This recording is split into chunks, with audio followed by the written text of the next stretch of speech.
Assalamualaikum and a terrific Tuesday to everyone. Welcome to the Iium Industrial Webinar Series 2021 on the CEO at Faculty Program 2.0 sharing session. I hope you have your iced coffee or hot tea by your side as you join today's session. I'm Kulliyyah from Office of Industrial Links and I will be your host for today. This month, October, in Iium, we are celebrating the Academia Month, and this is celebrated by all IPT in Malaysia. And in conjunction with this Academia Month, we bring to you yet another exciting session to share about the initiatives and experiences by our Iium staff, students, and alumni. But before that, if you're new to our channel, I'd like to invite you to click the subscribe button and also to turn on the notification button so you won't miss any of our upcoming sessions, webinars, and informative videos. We will share the attendance link shortly, so do look into our chat box soon. And do also introduce yourself, say salam, say hello, and let us know where you're from because we'd love to know who's joining us this afternoon. And today, we have a colleague of mine, Assistant Professor TS Dr. Zakwan Azizi, Shamsul Harumain from Department of Biotechnology, Kulliyyah of Science, all the way in Kuantan. Let's now bring Dr. Zakwan to the stage. Assalamualaikum. Waalaikumsalam. How are you, Zak? I'm doing fine, Alhamdulillah. How are you, Dr. Kaila? Alhamdulillah, I'm good. I'm doing good as well. What's the weather like in Kuantan today? It seems a bit dark at the moment. I think it might get rain soon, but I don't know what time. Maybe around 6 or 5. Yeah. Okay, right. So now we're almost closing up to the end of the year, kan? So it can get very sunny in the afternoon, and then it might. It's normal in East Coast, yeah. That's right. Okay, Dr. Zak, I'm very happy that you're joining us today. So allow me to introduce who Dr. Zakwan is to our audience. Now, Dr. Zakwan is an academic member from Department of Biotechnology, Iium. He is a certified professional technologist from Malaysian Board of Technologists and also a fellow of the CEO at Faculty Program 2.0 Cycle 2, a program initiated by the Ministry of Higher Education. Dr. Zakwan holds a bachelor's degree in biotechnology, environment, and this is something very close to what we'll be talking about today, and a master's degree in environmental biotechnology on bioremediation from UPM, and his PhD is in biology, phytomining from the University of York, UK.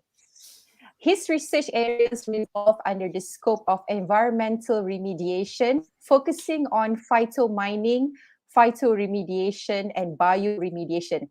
Now, a lot of new terms, right, for someone maybe not coming from a science background, but we know that these areas definitely have to do with Dr. Zak's specialty, which is on the environment. And we'll listen more to that a bit later. Now, Dr. Zak is also a sports enthusiast. So if you all follow him on Instagram, you see that he loves to run and loves to cycle, keeping active as an academic. And he is also the media and alumni coordinator for the Department of Biotechnology. And he is also the deputy chairperson for IIUM Kuantan Environmental Performance Monitoring Committee, who is our collaborator for today's session, and the co-founder of the Free Cycle Kuantan movement. A lot of interesting experiences, Dr. Zak. And today you are going to share with us how from having industry experience, you're doing environmental charity now. And what are the lessons you have learned from the industry that brings you to your current passion? Right? So Dr. Zak, we are ready to listen to your experience. And I'll pass the stage to you. All right. Thank you, Dr. Kulliyyah. So first, let me share my slide first before I continue.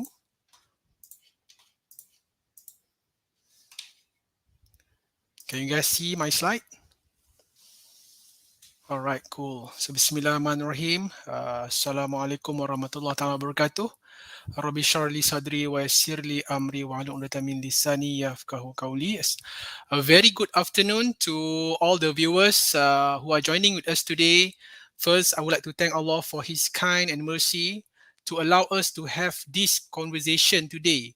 Thank you to the Office of Industrial Linkage, IUM, especially to the Director, Associate Professor Dr. Khairul Azami, as well as the Deputy Director, Associate Professor Dr. Khalillah Zakaria for this invitation for me to share with all of you on my current journey as a young academic in IIUM through some of my experience during my previous industrial attachment under the CEO at Faculty program, which has inspired me to be involved with my current project on environmental charity.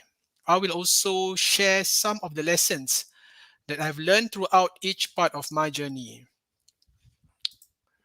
So the first question is, who am I? So let's have a bit of ta'aruf about myself. A brief introduction. I was born back in 23rd of March 1985 in Taipei, Perak, where I received my primary and lower secondary education. I started to be independent in the year 2000 when I went to further my higher secondary education at MRSM Jasin for 2 years before I joined IIUM as a matriculation student and then as an undergraduate student until I graduated with a degree in biotechnology in 2009. Due to my passion in research, I went to further my study at UPM, where I did my master's by research in bioremediation under the supervision of Professor Dr. Muhammad Yunus Abdul Shukur and graduated in 2013. So during that time, I was also awarded the Scheme Latihan Academic or SLAP or SLAI under the IIUM Academic Trainee Program, which enabled me to be fully sponsored for both of my master's and my PhD program. So in March 2013, I went to University of York, UK to further my study or PhD under the supervision of Professor Neil Bruce, where I have established my research in phytomining. I was also awarded with the Radhika V. Sridhar Scholarship Fund, which has significantly helped me at the end of my study period to finish my PhD in 3 years and 8 months before returning back to Malaysia in December in 2016. I was then officially conferred with a PhD in January 2017 and straight away appointed as an assistant professor or a senior lecturer until today. Currently, other than teaching and research, I am also the coordinator for my department's website, social media, and alumni portfolio. I am also the deputy chairman for the IIUM Kuantan Environmental Performance Monitoring Committee since July 2018. So the next question is enough about myself. So why am I here? What's the reason why am I talking to you guys? So within this 20 to 30 minutes, hopefully I'm going to share with you about some of my experiences and also lesson that I have learned throughout my 4 years or 4 years and 10 months to be exact as an academic in IIUM. However, I'm not going to talk about my research or teaching or publications because but I will talk more about the other things that I do as an academic, particularly as a young academic. Why did I use the term young academic? I think it's simply because even though I am already 36 years old, a bit old, but I am still considered myself as a newbie in the academic world due to my only 4 years experience in the academic world. So, as we all may know, this is the typical journey of an academic in Malaysia. Okay, so it would be from a lecturer or a tutor or academic trainee into a senior lecturer after obtaining a PhD degree into an associate professor and ultimately becoming a professor. So regardless of any promotion policy in most of the universities in Malaysia, the main criteria um, will still be based on our research and publication aside from teaching and administrative posts. In some cases, there are academics who are being promoted as an associate or even a professor at a very early age. I believe that they have nailed every single criteria required for the promotion. However, in my opinion, a promotion in an academic world is not something compulsory that we all must chase. That is my personal opinion. Of course, there is a KPI or the performance index that needs to be fulfilled every year. But I believe that not all academics are chasing for positions because they know that it will also come with responsibilities as well. So the reason why I'm sharing you this is because this is the typical pathways in an academic world in Malaysia. But at the same time, there are also many other things other than teaching, research, or administrative posts that you can do as an academic, although it may not directly or significantly contribute towards your promotion, but also can help to bring back the function of university towards the public. My opinion might be wrong, different than others, but what I can see as a young academic member at the moment is the huge gap between the university and industry, as well as between the university with the community. Because other than conducting high-end research and producing high-quality graduates, university also supposed to play an important role in, especially in the knowledge transfer, especially to industries and ultimately to the community, because they are the majority key players that will materialize all the beautiful findings or theories or whatsoever or groundbreaking science that we have discovered in the university into reality. So therefore, I personally think that an academic should play a bigger role rather than only focusing on teaching or research. But this aspiration will surely need to be fully supported by the whole higher education system. And as an academic is a very noble position, yeah, because it is designed based on our academic qualification. So you have to know, you have the know-how, the knowledge, or something that can be passed actually to the community to make a change into a better life. So lesson number one that I would like to share is that we should be an agent of change, but we don't have to wait until we become somebody to make a change. So the next question is, why did I join the CEO at faculty program?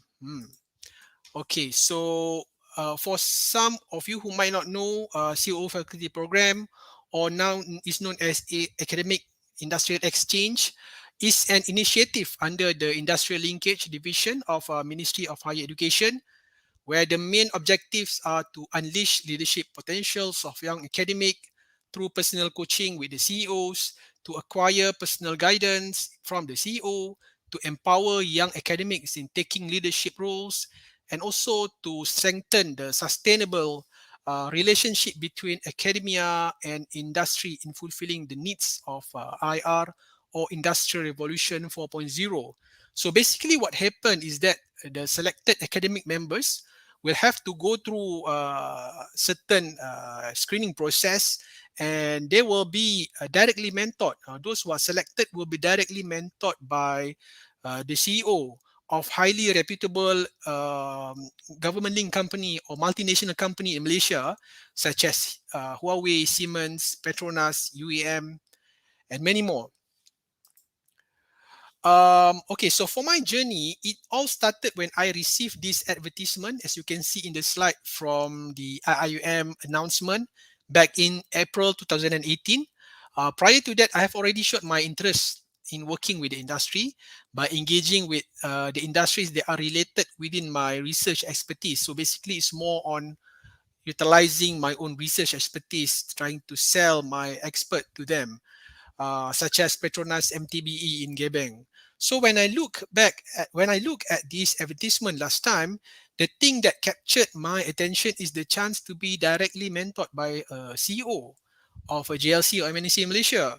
As I know that CEO is holding the highest level of in a corporate organization, and he or she must possess a different or unique characteristic or working ethics that differs them with the rest of the organization members, because the company will ultimately rely on them to navigate the ship.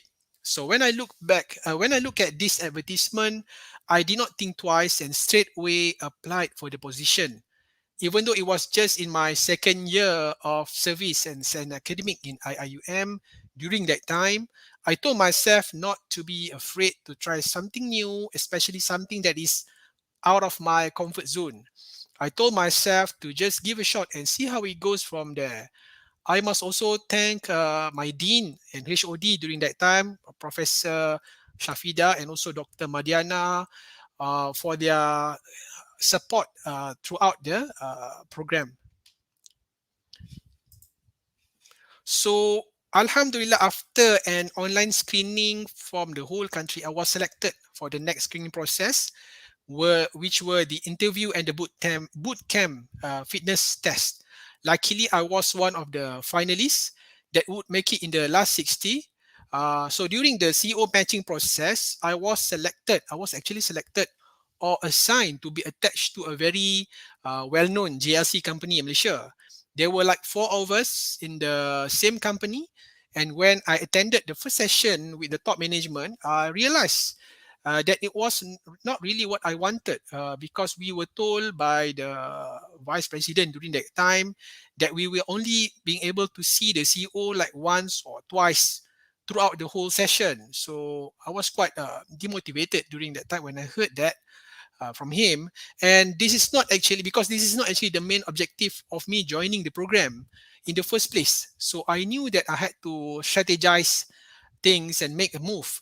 At the same time, I've been following Dr. Rezal Khairi Ahmad, the CEO of Nano Malaysia Berhad, for quite some time, and he has been successfully running the company from scratch into what it is today, a company limited by guarantee under MOSTI that is entrusted with nanotechnology activities in Malaysia, such as commercialization, industrialization, investment, and human capital development.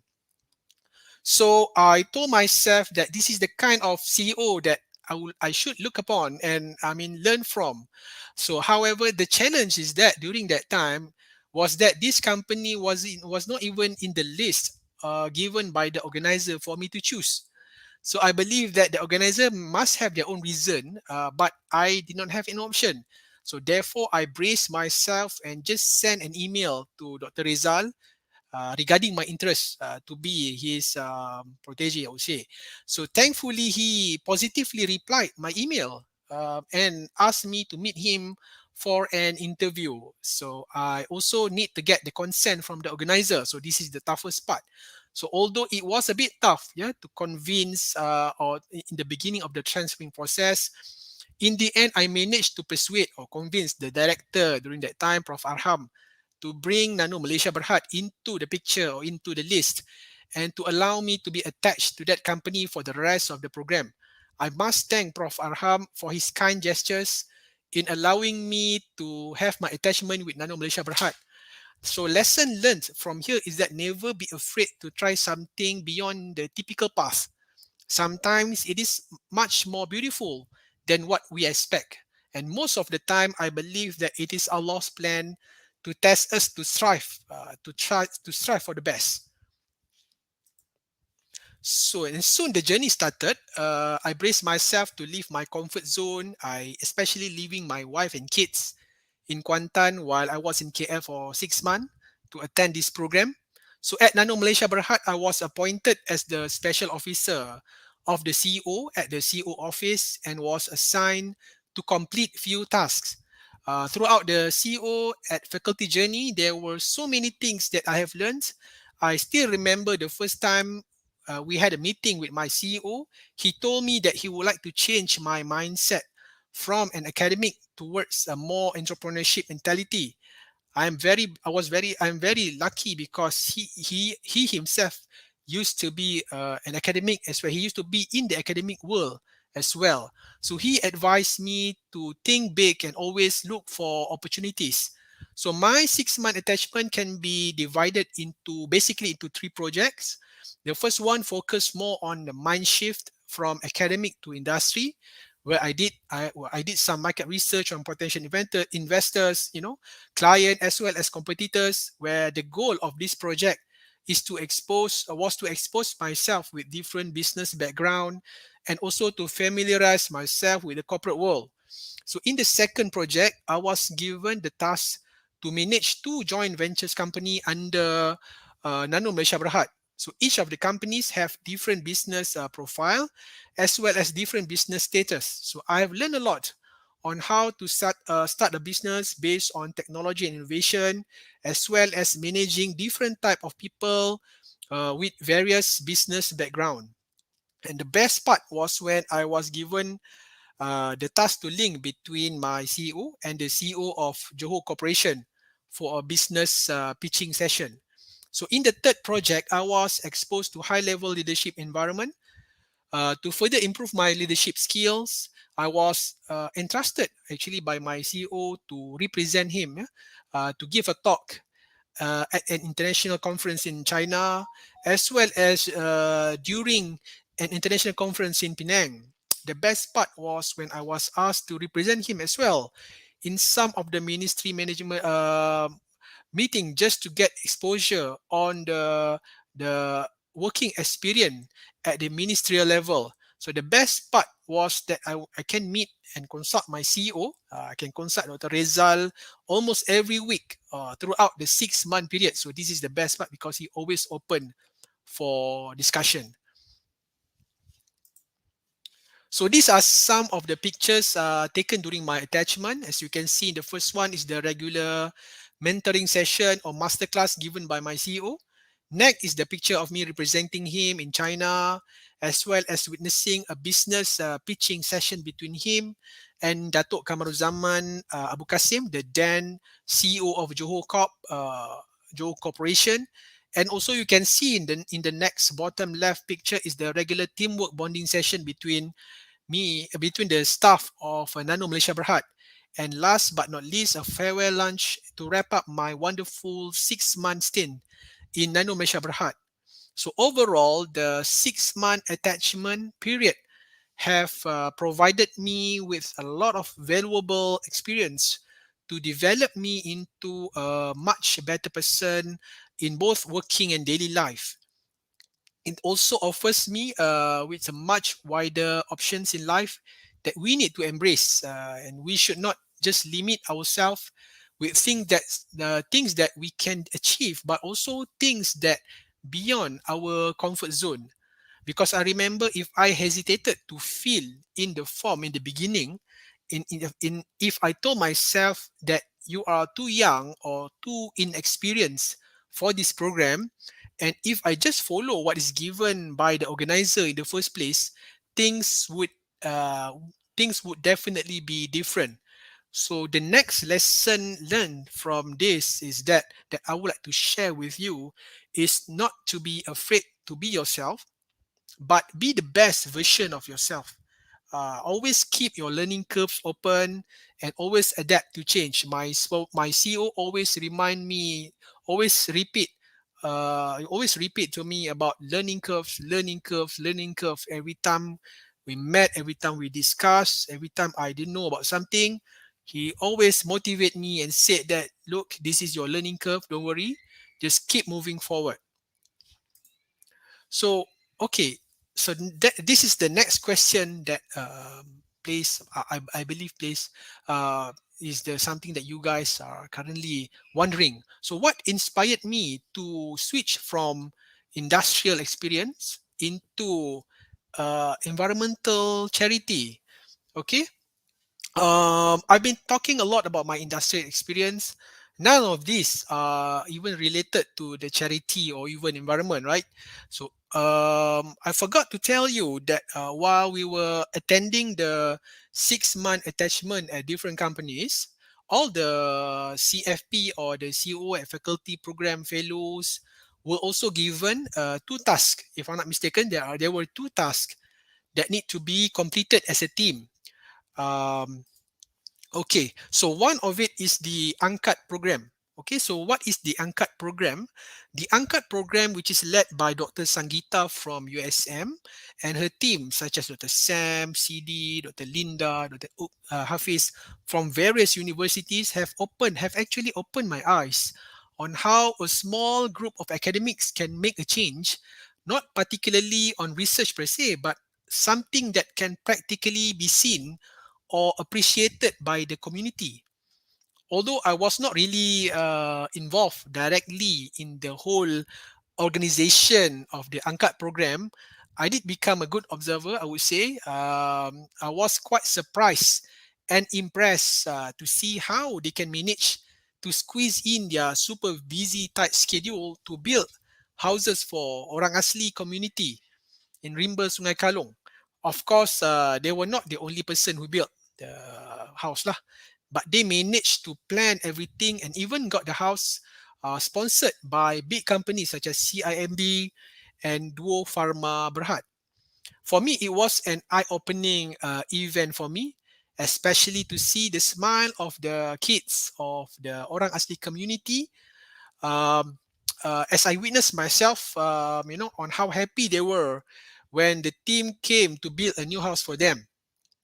In the end, it has taught me a lesson that in life, it's not just about making money or commercialize your products or being in the corporate world or wearing nice suits or even get into business activities, but somehow we also need to have the element of giving back to the society or the community regardless of their background level.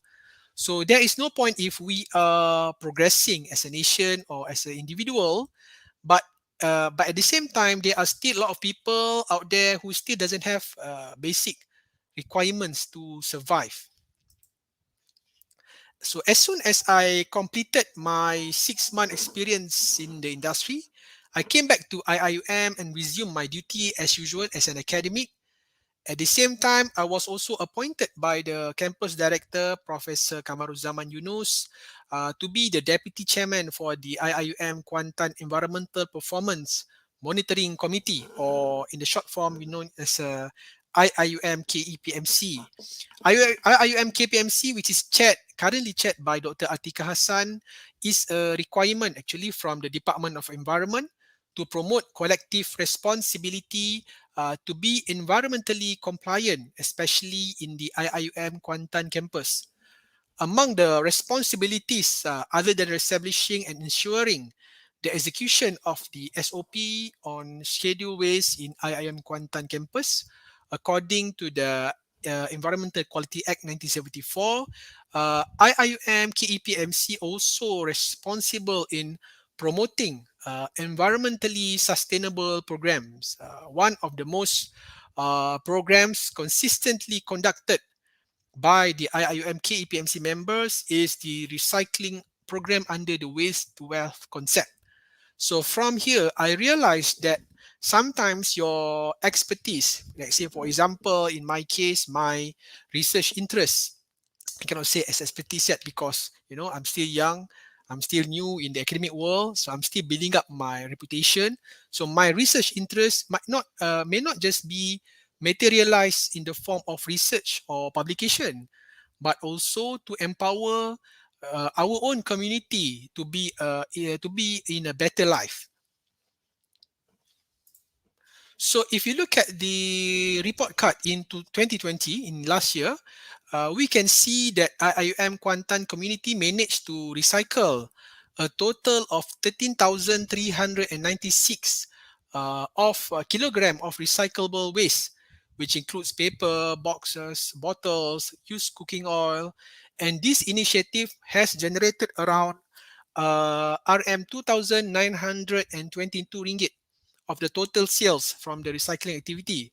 So on behalf of the IIM KPMC, I would like to take this opportunity to express my appreciation to the whole IIM community, for IIM Kuantan community, for to be much more specific, for their consistent effort in saving the environment through the recycling activity.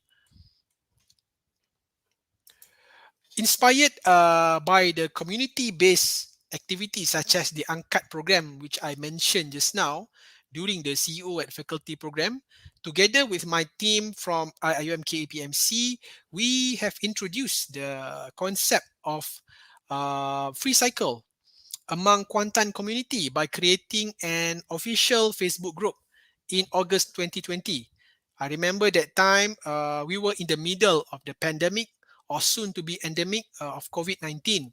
So I myself was also personally inspired by the free cycle movement back in the UK because I used to be one of the recipients as well. So I discovered that this kind of movement is not available in Malaysia yet, or particularly in Kuantan, or maybe it is organized under using a different name.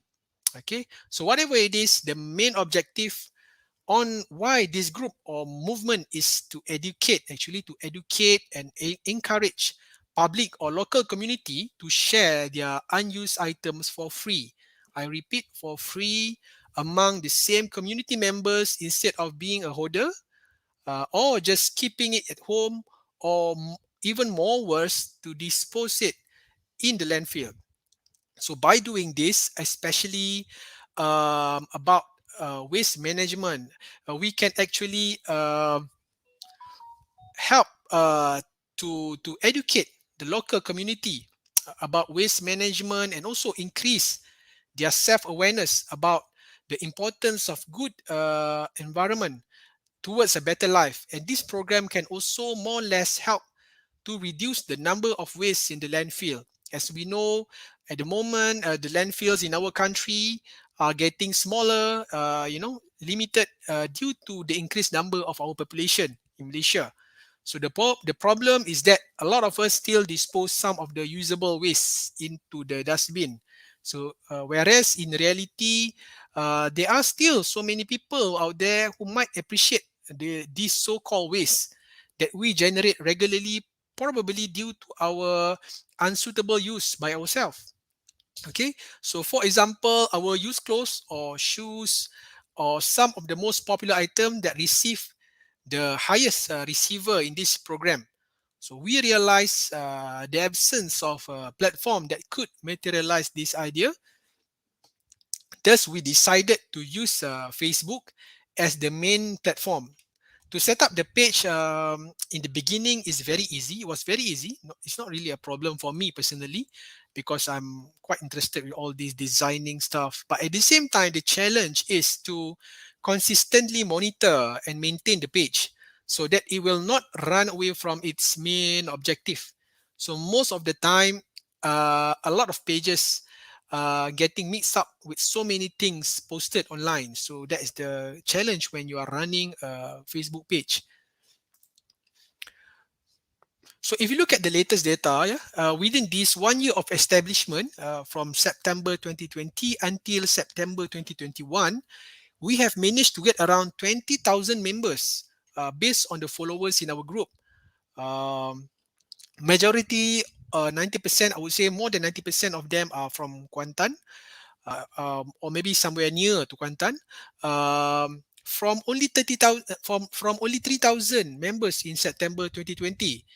So to date, as much as approximately around 1,358 users have given away around 10,700 used items, yeah, such as clothes, bags, furnitures, electrical appliances, books, toys, and many more for free to our local community. At the same time, we also keep on educating our followers on why free cycle is very important and how big impact that they have made to someone's life by giving them their usable items for free, and how impactful their action towards the betterment of the environment in a long run. We also use Bahasa Melayu in all of our communication with the users to make sure that the knowledge transfer process can be done smoothly without any miscommunication. So as the content creator and also the admin for the Facebook group, whether we like it or not, we have to be active all the time. We have to be on active online all the time. That is why we need a team, yeah, to of administrative team to help us running the Facebook group, as we know that most of us might be very busy with our daily schedule. So as an admin, we have given them rules to follow. For example, there will be strictly no selling in of items in our group. We disallow that because the main concept of free cycle is supposed to be free. So it's not that we do not support those who want to do business. It's just that we have to stick with the main objectives and principles of the group to make sure that this initiative can be sustainable for many years to come. As we don't want to promote greediness among the group members, we also consistently remind them only to take things that they require or they really need, We also introduce system where users are only allowed to post about items that they want to share instead of posting about things that they need. So the reason is because we don't want the page to be spam with requesting posts or whatsoever. So, however, we also take into consideration that some people might still want to search for specific items and the donators to know what kind of items that they can share.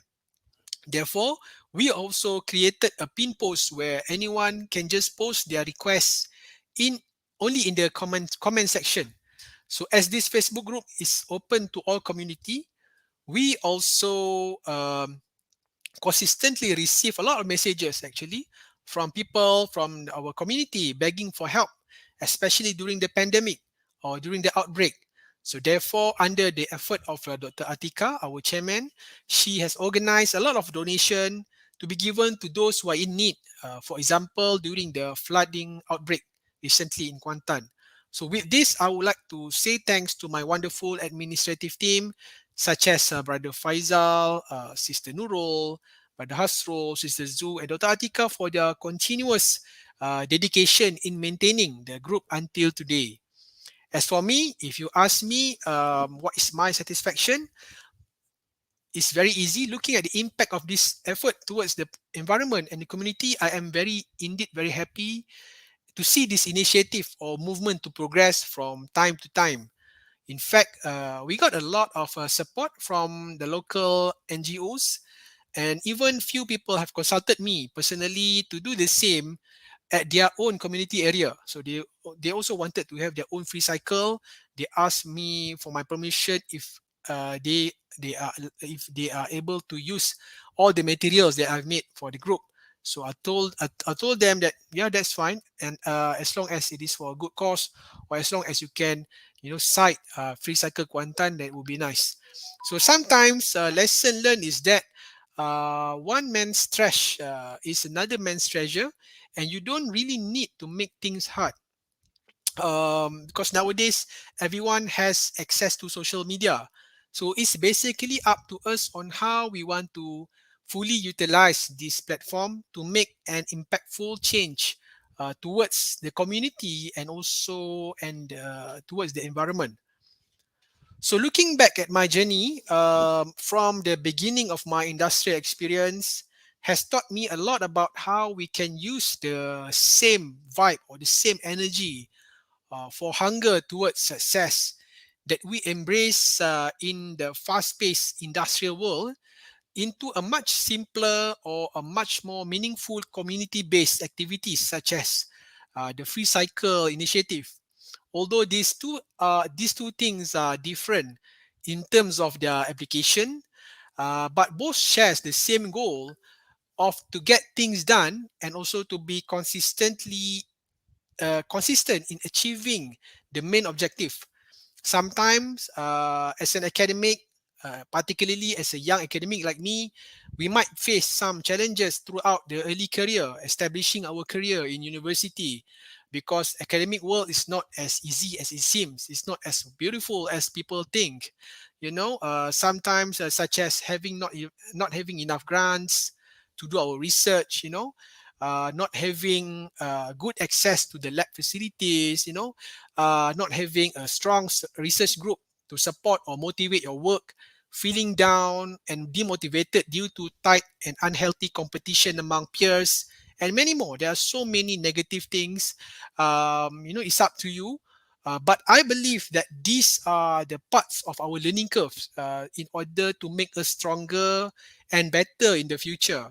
So my suggestion is maybe to try not to get too overwhelmed on something that is beyond our control, and to try to distract yourself by doing community-based activities, which I think it will be much more simpler, much more impactful, and we can ultimately see the progress straight away.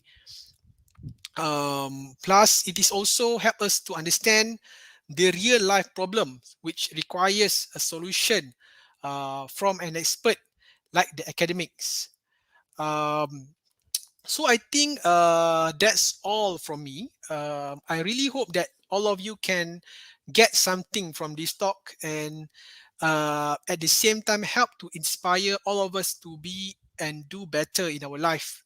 I would like to apologize if I said anything wrong, and I would like to thank again to Oil or Office of Industrial Linkage IIUM, and also to all of you for listening.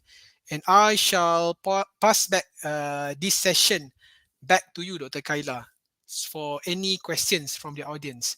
Thank you very much, guys. Assalamualaikum. Waalaikumsalam warahmatullah. Thank you very much, Dr. Zak, for sharing with us your journey and also your experience on actually starting something with your team members. We can say that it's sort of like a grassroots project with your team members and reaching out to the community. So before Yeah, that, let me share with you, our audiences, give you a thumbs up and then saying that you have shared such a valuable sharing session. And I believe when you were sharing about quanta and free cycle movement, they thought it was really nice because I think sometimes, we hear and we see many different types of initiatives and activities that people do, even academics do. But true. sometimes if nobody shares about how they started it or how they do it, we don't know where to start. And I think Hmm. from what you have shown us today, it is actually Hmm. something very doable because now you have shown us that everybody can start somewhere, get Yep, us get a team together who shares the same values, the same true. passion, and the same vision, and then just go for it. Just do it like you said. And I really enjoyed all the lessons that you have extracted from your Yep. journey. Yep. I have written each one of them. So I'm Oh going to my God. recap. Yeah, I'm going to recap for our audience today. First of all, be an agent of change. Don't wait until you become somebody to make a change. And I think this is, I agree with you so much because, like you said, opportunities can come in different ways, and sometimes we have to look for the opportunities ourselves, just like what you have found from your IUM environmental monitoring committee that you have, right? True. Right. So okay, I'm gonna start with a question first. Now that we see you have shared these activities that you have done beyond the campus, Hmm. how do you find this to contribute back to the classroom? Can you share a bit about that? Can you repeat the question again, Dr. Kaila? Okay. Okay. So the activities that you have done is outside of the campus, right? You're reaching out to Okay. community, you're working with your Mm-hmm. team. So how Mm-hmm. do you bring back the lessons and Mm. experiences from the project into the classroom, back to your students? Okay. Thank you, Dr. Kala, for such a brilliant question. This is another thing that as an academic that we need to take into consideration as well, because our main priority, our responsibility is towards the student as well, because the students are our main how to say customer, right? So we have to serve them. Okay, so what I can suggest is because in my particular department, so in biotechnology, especially in the environmental concentration, we do have a subject called waste management. We do have a subject called waste management for students, for biotech students who's taking the environmental biotechnology concentration. So they will be able to take this subject in their study. So obviously, the thing that we are currently doing is related, straight away related to that subject. So we can definitely give a case study, uh, ask students for help, ask students to make an infographic, ask students to make a data, try to get as much data as possible, because another thing that is another big challenge is to record everything that we have done. So when you run a Facebook group, so we got to receive the post every single day. Everyone wanted to share things. We just as an admin, sometimes we couldn't macam mana, we don't have enough hands to help. Jadi sometimes I personally need to ask my students to help me, to help me to record all the things that is all the things that is posted in the Facebook group. so that it can be recorded. The reason why we need this data, because at the same it may not just be usable by the student, but also it can be shared. The data can be shared to other stakeholders, such as the SW Corp, Alam Flora, all these key players in recycling activity. So they need to know this. They need to know that this kind of effort is here in Kuantan, and hopefully is here in Malaysia, so that we know that, look, I mean, Malaysians are starting to appreciate not just recycle or reduce, but also reuse, because you have the three R element over there, right? Reuse, reduce, and recycle. So all three are, some might say recycle should be the last, but for me everything is important. But then we have to play every single role. So in this case, the student can help to educate the public, because they are also the majority of them are using the social media as well. So they can spread this virus, this good virus among community. We have to share things. Don't be a hoarder, because hoarding is a mental issue, right? So don't be a hoarder. Don't keep stuff at home until forever. Like, we can still share it with maybe your neighbors, or your cousins, or your friends, or families.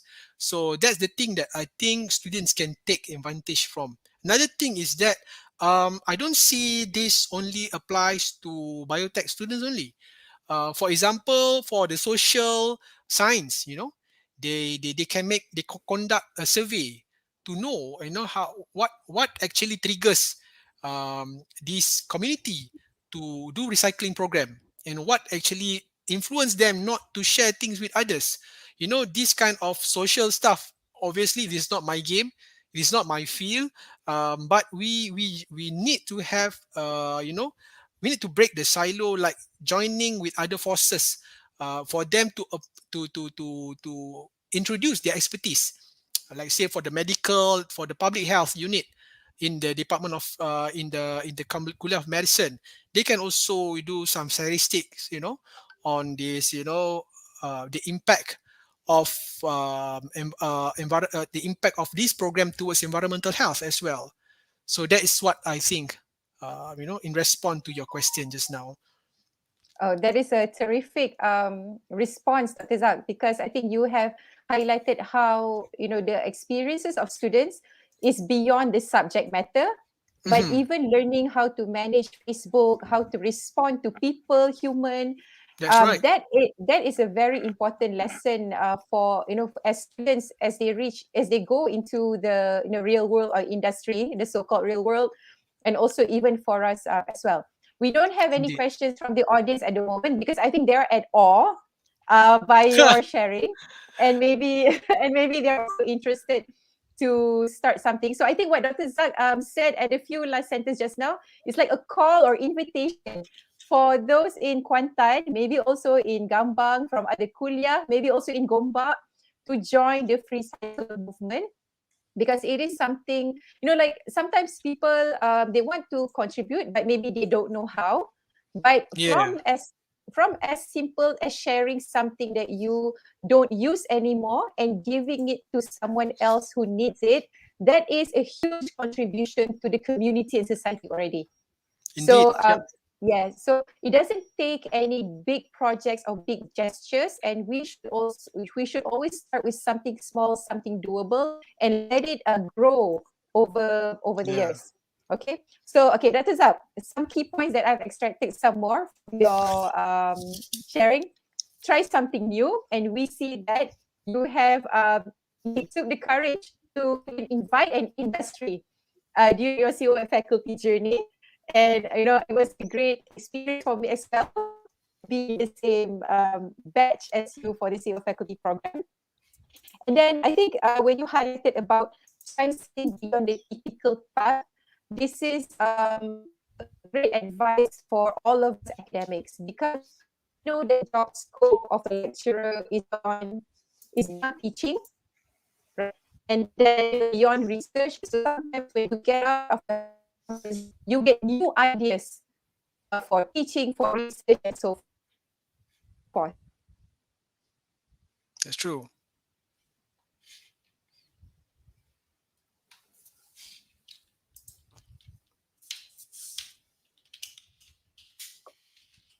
I'm really sorry. I think I disappeared for a bit.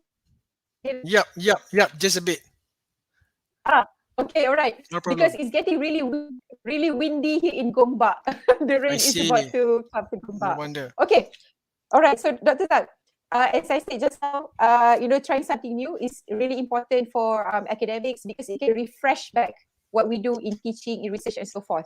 So to Mhm. wrap up, what would be your advice to young academics and maybe even senior academics if they have burning passion to contribute to do something? What can they do? Okay, first of all, you know, I personally don't really like to categorize, as a young or old academics. It's not really a good. It's like senior and junior at school, right? So something that is really like, you don't really talk this like, hey young academics, or hey old guy, so hey young guy. So for me, I'm not really interested to use that term. However, the reason why I'm using that in the first place, because to tell you that I'm still like 4 years in service compared to those who are already much more experienced than me. So, and in my advice is, try to mix with everybody. Try to mingle with every single level, in especially in the university for the young. I mean, young academics. Just be friend with the, just not to make groups. I mean, don't have to make like small group. We are already berpecah, right? Suddenly we want to make bigger pecah-pecah. So for me, let's just mingle together, not just particularly on research. We can work on something small. In Kuantan, I'm blessed with the IM community. They have so many activities to distract. The word distraction is very good sometimes, especially for those who are struggling with, overwhelmed with their work or research. We want to publish, but your students making a lot of problems. At the same time, you want to publish, but your grants is ending soon. Some of my friends applied for grants but couldn't get it. It's such a frustration. But in real life, there is more than that. Life is so beautiful that we don't have to waste our time to be sad on something that is beyond our control. So try to distract yourself, join different programs. If you like to do sports. In Kuantan, we have the cycling team, we have this running team, we have everything. You just give a go, join, and who knows, one day, Allah gives you some idea or ilham, throughout the activity, and for you to make or establish, to focus back, to refocus back in your research. Because distraction is important sometimes. Because for me personally, if I'm too overwhelmed with something which is beyond my control, I can get easily frustrated. So because I'm a kind of person who like to see things done, I like to see things, you have your idea and you do it. But if along the way, you have a problem, so I personally will distract myself, to do something, like sports, running or swimming or cycling, whatever it is, and then I'll get back to it. I'll get back to the actual responsibility that you have to finish. So I think that's the last takeaway message that I would like to share. Just to enjoy your life, be happy. Great. Thank you, Dr. Zak. I think it's very important to take a breather so that we Yes, can refresh, true, refocus, and then, like you said, the learning curve and also self discovery, because we need to also explore the things that we're interested in. And then, it's possible to combine things that you enjoy or you are interested in with your work. Eventually, it will merge, and that would be the best working experience when you can combine what you're passionate about and also true. about the various aspects of things that you do. All right, thank you very much, Dr. Zakwan from Iium Kuantan, for being with us today.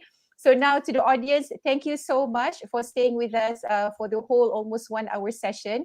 And we hope that from the sharing of Dr. Zakwan, we can take it as an inspiration and as a motivation to go ahead and start something that you have thought about doing for a while. Go for it and do it. Find your team, find your buddies, just start somewhere. And before we go, do share us the feedback via the attendance link. And then all of the participants of this session today will receive an e-certificate. And also do let us know of the topics that you would love OIL to share. And we'll have a rollout of more sessions next week and this month in October. And this will become our monthly thing. So thank you again, Dr. Zak, and thank you everyone. From me, Khalila from Office of Industrial Link. Until next time, Assalamualaikum warahmatullahi wabarakatuh and take care. Waalaikumsalam. Thank you. Bye, Zak. Bye.